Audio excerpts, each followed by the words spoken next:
So that cliffhanger for Wild Blue Yonder.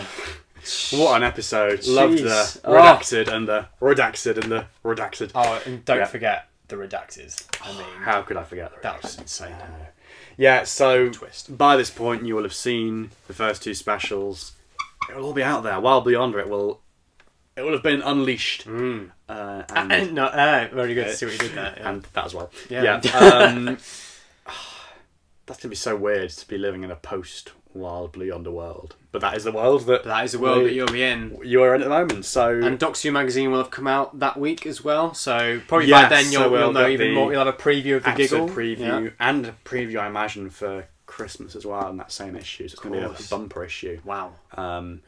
Lots of exciting things. But that's the future. We're coming to you from the past.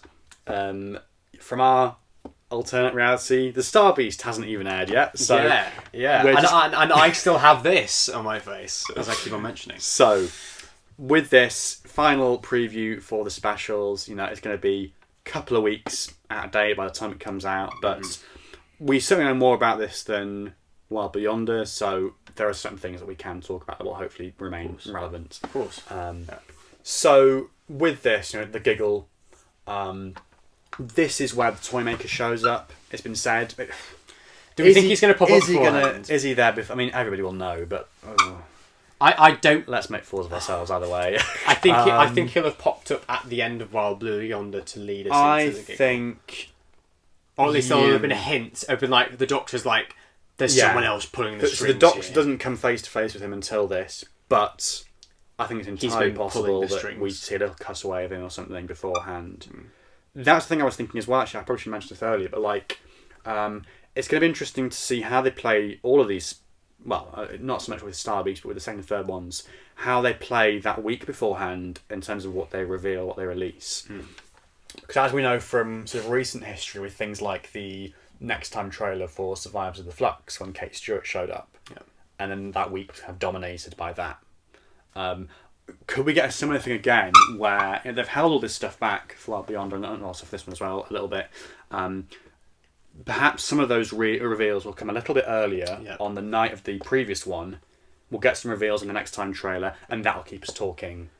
That sort of thing. Like, for instance, in Star Beast, we get a Next Time trailer, Ncuti in it, and it's like, oh, okay, we know now he's going to be in Wild Beyonder, so, but there are still other surprises to come. I think maybe they'll play it that way, kind of best of both worlds approach. I can see them doing that. You're revealing a few little bits and pieces. They need to keep the momentum going, don't they? So it only makes sense to be like, and boom, there you go. There's this to look forward to. I think I'll definitely be some reveals that come ahead of time through the trailers, but obviously by this point you'll know. So the Toymaker, I think certainly this will be his first reunion with the Doctor, and obviously with Donna as well, first meeting. Because it seems like there's a bit in the toy shop, isn't there, when it's like, oh, but he is recognising me. Yeah, and she's like, who is he? Yeah. So, I suppose let's kind of dive into this with the Toymaker. What influence do we think he has or hasn't been having over everything that we have obviously seen so far, along with you guys? I think he's the key to everything that's been going on. I think that he's the reason why they're back together. He's the reason why the Doctor's got this face. Potentially even the reason why the Star Beast happened. It's like, I loved this guy. I mean, I think the thing with the face and with regeneration is a given by this point. Russell would be stupid to not make something of that. 100%. Yeah. I think it's got to be, and it's been made a thing in the marketing as well. Like why did this face come back? There was that recent one that came out, which was him looking into the camera and saying stuff about Donna. Is like, why is she back? Why am I back? Yeah. Although I will just say on that as well. Actually, in terms of managing expectations, there was a recent quote from one of these Russell interviews where he said, "It's not a massive plot point, but there's a nice payoff." Okay. So I wonder whether... I think that will be the case, but maybe it will just be as simple as that with nothing else attached almost. You know what? I kind of understand that, because it's like, we don't want to scare people off and being like, this is a whole thing and like it's all this mechanics of it. It's just to be like, there is a reason why he looks like David Tennant again, but ultimately it's just nice to have these two back together and have an excuse to do it. I think so. But you're right. There will 100% be a reason for it. But yes, I think if it's underplayed, fair enough. I can see why. Because I think go too far and you're pushing people away. Yeah, that makes sense. That's fine to do in the comics and in the magazines. We now know, don't we, that there is going to be a flashback. I think. To where? To the original Toymaker. Yes, they said that they were getting footage, didn't they? Yeah. So I thought you said there was going to be a flashback to like Donna, 10th Doctor and Donna or something like that. Spoilers. No. There's going to be a flashback to that, so I guess that would make sense for, that's the moment where we get the flashback and maybe some footage of the original generation as well, and it all just kind of, it's retconned, and because that's kind of been a thing. I mean, Steps of Toymaker was one of the serials they were going to kind of get rid of William Hartnell in anyway. Yeah. It just ended up being a bit later on. But so the precedence of that, it's all there. I think that's all in place, and we'll go ahead like that, and that will all fall into place. Yeah. And I think the Toymakers are going to have evolved quite a lot as well, because they've kind of turned him into, this kind of man of many clothes, many disguises. Exactly. I think that we've only seen him do the German accent in the trailer, but from the impression that we get in the interviews and stuff like that, he kind of does accents and things like that. And musical numbers potentially. I think it'd be very likely. Probably. Yeah, probably. They've got Neil Patrick Harris. He's done musicals before. There's a quote I was reading somewhere. It might have been an SFX where somebody says, "Yes, we've got this guy. He's not a triple threat, a quadruple threat. He's like a quintuple threat or whatever. He's got all these strings to his bow, and we have taken advantage of all." They kind of all but say that. So I think that's the dancing, the singing. It's all going to be there. Mm-hmm. He sounds like he was a great person to have as well, because he booked out like the escape room in Bristol. Company in Bristol, and then they just had that whole thing to themselves. So insane. Brilliant. And he met them in character on set that day, apparently when they went on set, he was the Toymaker for the day, and then afterwards he was like, no, never mind that, but it was just for that first day to immerse them in it, I suppose. Fantastic. Quite fun. Gotta love it. I think he's going to be phenomenal. I'm really excited. I'm really excited about that. Russell has said, I think, in one interview somewhere, how much fun he had. He got to page 1 and he was like, oh my god, I knew this character would be fun, but actually this is just much more fun than I could ever have imagined. Sure. He's the perfect villain. Sure, great. Looking forward to it. So, yes, responsible for the face thing, we think, and possibly some Donna stuff as well, I guess. Maybe the reason it all why sort of just feels like that anyway now. It kind of feels like, like given. So, what else have we got going on? And we've got Kate Stewart's. We have got Kate units, these new characters. Bonnie Langford. Yeah. That's so funny. But again, it's one of those things that they've accidentally revealed. So, in one of the papers at the weekend, I think it was a Telegraph, they had on their TV guide Bonnie on the front, like a Bonnie interview that they've been running, and it's so funny because they say she's returning next year alongside Ncuti Gatwa. It's obviously, as fans we all know, because but they've clearly done it in such a way of being like, the BBC have said that we can't reveal this, even though people know now. They're still holding it back, and she's sort of in the public eye, without them actually saying it outright. But yes, so Bonnie, that is going to be a big thing. The return of Mel. Yep. A new unit regular, Colonel, whatever he's called. Yep. John Logie Baird, television thing from Nolly. Not as in the characters from Nolly, but as in the same actor from Nolly who played him there. I think it was. Yes. The RTD cinematic universe coming together. There's also Charlie D'Amelio, I think.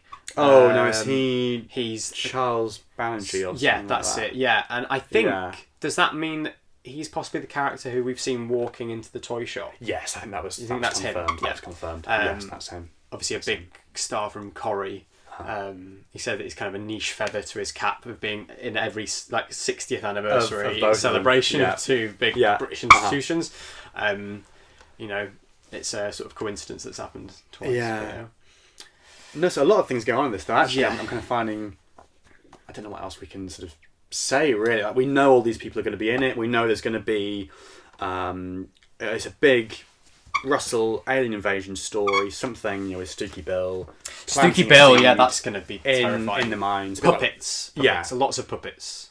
Yes, we haven't seen. Well, I suppose we've seen him, but I reckon there are going to be more puppets maybe as well. Maybe other creatures, other things that we haven't seen. Yeah. I think it'll probably, because there's that bit where he's like the show's at the beginning and everything, and there's that photo of him with the backdrop and everything, and like a theatre or something. I think that'll come fairly early on. It'll be like a presentation or something he's doing with puppets or something, and then obviously all these different personas, these different outfits, the stuff in Bristol, which is dubbing for London, where he's in top hat and tails. Yeah. That's gonna be exciting. That yeah. Do we think that is some kind of weird, dreamy type sequence, or is that actually what is happening? I think that is what's happening, because it's kind of like that whole driving you mad. The whole human race has gone insane. Like, is there going to be some sort of a broadcast using Stooky Bill, and embedded in that is the Giggle, and then everyone goes manically insane, laughing and all that sort of stuff, and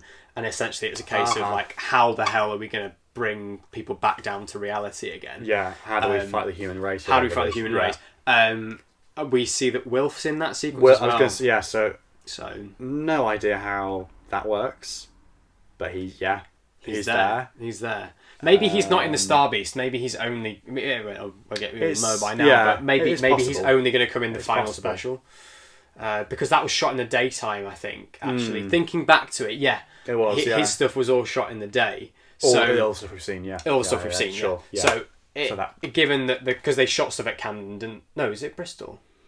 He was present at both. He was at Camden and he was at Bristol. Okay. So, anything is possible with this. Well, yeah, but we know at least that he is going to be in those Bristol scenes, and I think that was the stuff we saw him being wheeled into the TARDIS in like a rush. So perhaps it's a kind of a case of like, quick, get him in there, make sure that he doesn't get possessed like everyone else. And someone said a theory, I think it might be a review of Death, about these armbands we've been seeing for the unit personnel. Yes. So like Kate has one, Bonnie has one, and I think it probably is just a case of like unit personnel wear this, but maybe it's a sort of thing of like, this is preventing them from being... I think that's definitely like with the eye patches in series. So like the eye patches. Sure, it's something like that. So that's a potential... And now you say that about Will as well, because Wilf. He wasn't affected by the master thing at End of Time, so maybe it's a similar sort of thing here. Where I think he was affected, but the Doctor puts him in the booth and then twists the dials and things like that. And he's like, "Oh, I can see he's gone." So I think the Doctor does actually. Oh, does he do something? Yeah, because he sees him when he's dreaming and stuff like that, and then when it's happening, he walks in the room a bit dazed, like, "I can see his face," and then the Doctor puts him in the booth where. Oh, so that's how. So that's how he tunes him out. But maybe that's done something to affect. Yeah, something where he's kind of safe. I don't know. Mm-hmm. So there's that. Now, when we're talking about the Giggle thing again, actually, that came back to mind. So I think with this, particularly in light of Russell's recent work and everything, and also what he's done in the past as well with Doctor Who, like having the Master as Prime Minister and things. I think there probably will be a slightly political element to this. And the reason I say that is, it came back to me now, I think when we first learnt the title of this one, The Giggle, there's that quote, isn't there, from Years and Years, where it's the goblins and tricksters, they will laugh us into hell or something. Yeah. Mm-hmm. And you have that dude, well, first of all, you have the Emma Thompson character, don't you, Vivian Rook, who obviously kind of does that a bit. Yeah. Then literally at the end of that series, you have the next kind of politician coming along, politician making, who is literally, exactly. So, I reckon there's going to be something in that. I don't know how deep they'll go with it, but it could be an extra element to that. I think so. There'll be something like that, and there'll be some kind of commentary on. Cause we've got this thing, presumably this Giggle infecting the human race or whatever. How do we fight the human race? Exactly, kind of weaponising people against themselves almost. Exactly. That's ripe for. Political commentary there. Picking. So, and it's also this one. This is an hour and 1 minute, so the other two are sort of 55 minutes. Whereas this is pushing it. And there was a quote, wasn't there, somewhere, maybe in there, where Russell says like, he gets to the halfway point. Yeah, she literally. It's been 30 minutes. It's 30 minutes in. You can't believe it's only been 30 minutes. It's so much happened. Yeah, and because of course it's like it's David's last episode. It's Donna's. It's Catherine's last episode. It's Ncuti's. So, you know. How will we leave? Obviously, the Toymaker's going to be defeated somehow. How will we leave things with these characters? So Donna, Catherine in this Doctor Who magazine interview said that the ending is perfect for her character. That to me doesn't say like, oh, she gets stabbed and bleeds out on the top of the maybe pad. Yeah. Maybe not. Yeah. I think it's something along the lines of maybe she finally gets to keep those memories of the Doctor and she's living with Rose and Shaw. I think it kind of has to be something that, really. This is Russell we're talking about, and he will have a gut punch there somewhere. There will be tears, 100%. I don't think there's a chance in hell that she will die. No. I don't think she'll die. She'll be put through the ringer, in all of them. Probably in Special 2 as well. I mean, we didn't really talk about that much when obviously I suppose you've seen it now, but I kind of have visions of her like the Doctor is tortured in that one by visions of whoever, and maybe like Donna's also tortured by like visions of Nerys or something like stupid cow and all that stuff. Something like that. Yeah. Isn't Nerys mentioned in the script? She's mentioned in the first one, I think, isn't she? The first one, yeah, of course. I wouldn't be surprised if she crops up something. Maybe she's the redacted character. There you go. Yeah. No, I think we will kind of reset to the status quo where she can retain the memories. Mm-hmm. Well, we've got the noble family living happily at home. But there's got to be a reason why she stays behind. Presumably with Wilf as well. Yeah. I don't think... like some people kind of suggested, there's going to be like something with Wilf also passing away, but no. I really hope I don't think so. There's... In the final Star Wars film, Rise of Skywalker, have you seen that? No. Don't.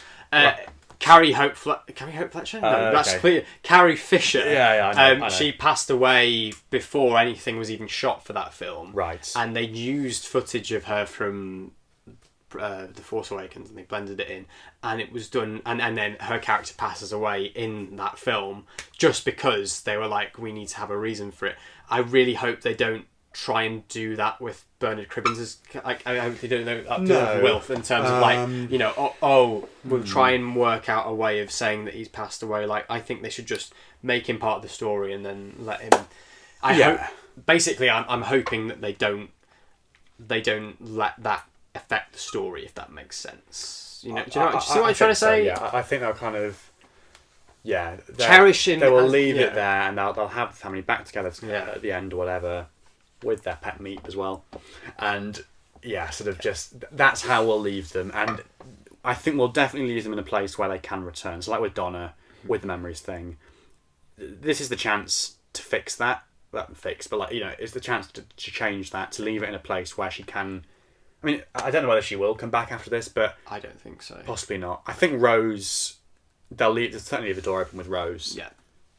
You'd be mad whether not to it's with Jasmine next year or like in 10, 20 years' time. I certainly think that will maybe come to more in the future. But I think definitely with Donna and with the whole family unit. Mm-hmm. Then with the Doctor and the regeneration as well. Mm-hmm. I'll sort of dodge around some of the rumours surrounding this. Because I've done a really good job of avoiding these rumours. And I remember the day that this big rumour, whatever it was, came out on Twitter. And I saw people like posting block screen caps of these things, and I literally went, nope, and I just closed Twitter and I didn't go near it. So I'm glad I've managed to avoid those things. But I've heard whisperings. I don't know what that could mean, though. I think all that I will say, hopefully speaking pretty generally with this, is that I wonder whether with David's Doctor there will be a way somehow to leave him in a place where he can come back. Okay. Somehow, or something like that. I don't know. Okay. I'll leave it at that, but I think with both those characters, with the Doctor and Donna, I mean, yes, it's the final chapter of the story for them. They possibly won't return again beyond this. But at the same time, thinking from like a Disney or Russell perspective of like, I want to have these characters, have these action figures that I can pull out again if I need them, sort of thing. I think Rose is the character who that applies to the most, I suppose, really. Mm-hmm. Okay, so the regeneration rumours and stuff aside, how do we think it's going to the transition is going to go from David to Ncuti. We're kind of saying that Ncuti has probably already appeared by this point, and obviously people will know. I think so. So how do you think that's going to play out? I think galvanic beam, boom. Well, that's one thing. That's one that's been said. I honestly don't think it's going to be a very simple No. case for in this instance. I think that David will get a chance. I think it'd be mad not to give him a moment to say goodbye. Yeah, his speech. His regeneration moment. I don't think it's going to be a case of boom, there's Ncuti, David's gone now, and that's it. Yeah. So I think that whatever happens, there'll be some sort of a way of maybe reversing it in a moment to say goodbye to David. Really, not even his doctor, just to be like, because Russell says in here, bear in mind this is David's last episode, and I don't know how much truth you can read into that, but you know. I mean, especially given that it wasn't even his last day filming, he's come back for Children Need Skits, more, hasn't he, that sort of stuff. But I'm also thinking now, on the other side of this thing with Ncuti, like, how is this going to work where we have this situation where you can jump on with Christmas? Yeah. That is his first episode, but he will have appeared in some form or another before that. How is that going to... Because it's not just going to be like with Capaldi and the eyebrows, what we've been led to believe. Yeah. Where you could jump on with Deep Breath and you don't need to know that. Yeah. But like, how... I'm really intrigued to see how Russell's going to play that, where you don't need to have seen this stuff, and yet this stuff will still have meant something and been there for a reason. The more I think about that, I can't quite get my head around how that's going to be honest, I think you can play around with it in whatever way you want. Yeah. Because the only thing that relies on is starting Church on Ruby Road, as we know it's called, with a kind of in such a way as to just be like blank slate. Like the pilot, you could easily jump on board with just because of the way it's structured and written.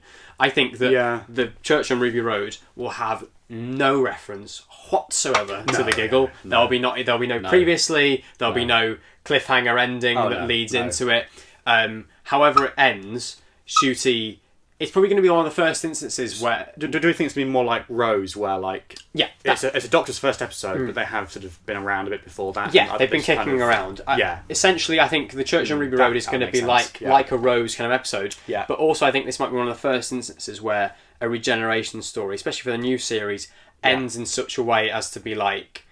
It's not a cliffhanger. It's not like, oh my god, the TARDIS is crashing. What's happening? Let's find out at Christmas. It's kind of going to be a kind of a Ncuti...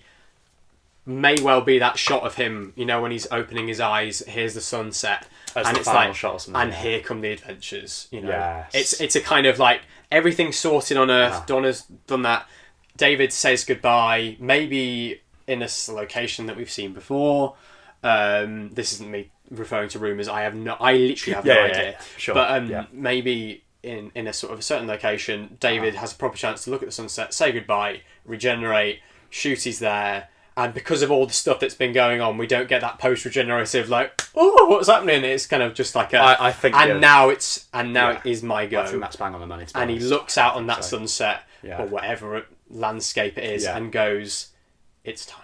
It is time." And then off he goes, and then that's the credits. That's the cliffhanger. The excitement is more. What adventures are going to be coming? For the most part, I think I certainly think that's all going to play out. Yeah, I think the thing I think just in terms of, this may be my fan brain, but like thinking of it in terms of, in years to come, when we look back and we say, sort of like, when did the 15th Doctor's era begin? I can't wrap my head around how we're going to say it. Yeah, how do you define, like when you have like the list of episodes or like your wall chart or whatever, you could have like 5 minutes of Wildly Yonder or the Giggle or something. But then we don't say that Matt Smith's era ended in... Maybe that doesn't matter. Maybe it's just... I think it doesn't matter because his first episode will be the Church on Ruby Road. That's what we'll know it as. I think that it's no different to Matt Smith popping up in Deep Breath. We don't say, and the 11th Doctor's era came to a full end in Deep Breath just because he had 5 minutes at the end to come back and do that. it's no different to that in my opinion. It's just and likewise, we don't say that Capaldi started in Day of the Doctor. I know that's a kind of different thing because it was literally didn't say a word. It was just his eyes. His eyes, yeah. But we'll get over it. If anyone has any worries about that, I know that's not what you're saying. No, but I think we'll just adapt, won't we? Yeah. Well, I think it's become there's the stuff that's gone on in this thing. Yeah. Did the Timeless Children break things? Did it break your box sets? No, it didn't.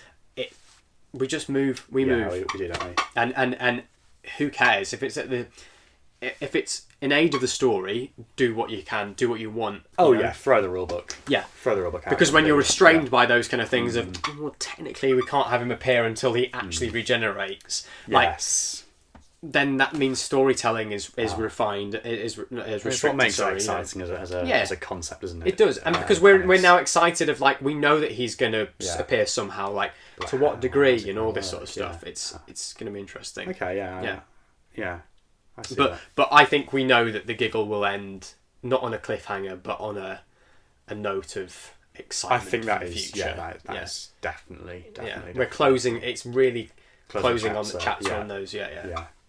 Which is why it kind of shocks me actually that they've got that section on iPlayer which is 2023 onwards. Yeah. It's kind of like, well, don't we want to have a fresh start from Church on Ruby Road being your episode 1? Yeah, a bit weird, isn't it? Yeah. We'll see. We'll see how it goes. That may well just be its own thing. Who knows? Yeah. No, I think that pretty much kind of says it all really. I love that idea of just finishing with that shot of him. I do think that's the money shot that we end on. Yeah. And I don't think I'm even going to be like, oh, we've already seen that. It's like, no, that is such a perfect... You can hear the cliffhanger sting, just as he's looking at and I think the more we talk about it, the more we say that, and it definitely is going to be a case of sort of dealing with all that usual baggage that comes with the regeneration, where we have the post-regeneration thing of the amnesia or whatever, or messing around. I think all that will be dealt with here. Maybe even get the costume as well and all that. And we'll, like you say, we'll finish off with him in a state where, ready to go down. That's exactly it. Everything in place. Yeah. And then we pick up with him. It's however long, much further down the line, and he's on his adventures and he's doing his thing. It's almost mopping up that baggage of being so we don't have to do the post-regenerative episodes. Let's get it all done in some form here. Yes. And that potentially kind of sets a precedent for things going forward as well, I guess, in terms of different sort of transitions. Yeah. No matter what happens, we will have a regeneration moment where we can put it in the compilations and it's there. Oh, yes. Just because it's not going to be the usual thing, there are still ways of fitting it in. It's just more fun, we get to play with these things. So I'm very excited, actually. Well, there we are. There we go. The 60th specials. The 60th specials. Done and dusted. Yeah. Pretty much. How exciting. So, I mean, you'll know within a matter of days whether any of this is true or not. But, we've had fun with our predictions. Yeah. All 3 videos here. Great fun. Laying down some theories, rumours, predictions, whatever, locking some stuff in, and maybe we'll look back on some of these and go, what the hell are we thinking? What was really You're going to have to put a lot of subtitles on these bits of being and everything. What was that all about? Yeah, but who knows? It's part of the fun, speculating, locking stuff down. So, we'll be reviewing them all, I'm sure, at some point. 100%. We're going to do a big batch. They've all gone down. Reviewing every single one. Big batch, big overview thing, and then we'll barely have time to catch a breath before Christmas. Church Ruby Road. Yeah, we've got our Christmas collabs coming up. We'll be doing previews of Church on Ruby Road. Yes, we'll be doing absolutely. Look back on the 60th anniversary. Still need to pick up the last section of the poll thing as well, the poll series. Do we really have to? Yes, I suppose we do. We've come this far. The viewers are begging for it. They literally are. They're buying them. My notifications don't stop. So great fun. Post all your thoughts down in the comments below, and we'll see you the other side of the specials. But until then, have fun. Happy anniversary, Doctor Who. And goodbye. Bye.